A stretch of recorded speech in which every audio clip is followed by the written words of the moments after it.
Hello guys, ഇന്നൊരു ബിരിയാണി കഥയാണേ. നല്ല ബിരിയാണി വാങ്ങിച്ചു തരാമെന്ന് പറഞ്ഞിട്ടാണ് പാപ്പൻ ഞങ്ങളെയും കൂട്ടി നേരെ കൊയിലാണ്ടിയിലേക്ക് വന്നത്. പുറത്ത് ഭയങ്കര ചൂടായത് കൊണ്ട് തന്നെ ഞങ്ങളെല്ലാവരും ഓരോരോ ഗ്ലാസ് ലൈം കുടിച്ചു.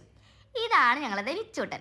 അവന് ലൈം എത്രത്തോളം ഇഷ്ടമായെന്നുള്ളത് അവൻ്റെ റിയാക്ഷനിലൂടെ നിങ്ങൾക്ക് മനസ്സിലാവും. ലൈമും കുടിച്ച് ഞങ്ങൾ നേരെ ബിരിയാണി ഹൗസിലേക്ക് പോവുകയാണേ. ഞാനൊരു ഉസ്താദ് ഹോട്ടൽ ബിരിയാണി ഫാനുകളാണ്.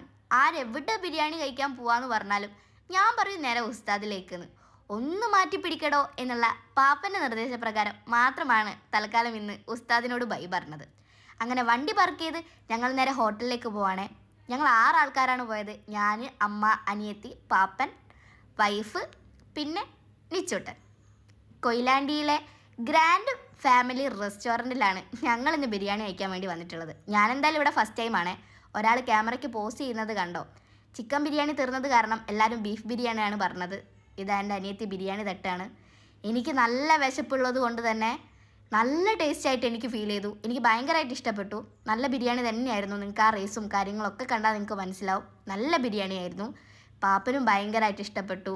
പാപ്പൻ്റെ റിയാക്ഷൻ നിങ്ങൾ കണ്ടോ, അടിപൊളിന്ന്. പാപ്പിക്കും അതുപോലെ തന്നെ ബിരിയാണി ഇഷ്ടപ്പെട്ടു.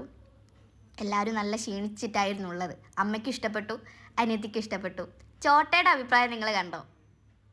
ഇതുപോലെ ആ ബിരിയാണിയുടെ ടേസ്റ്റ് എങ്ങനെ ഉണ്ടെന്ന് മനസ്സിലാക്കാൻ.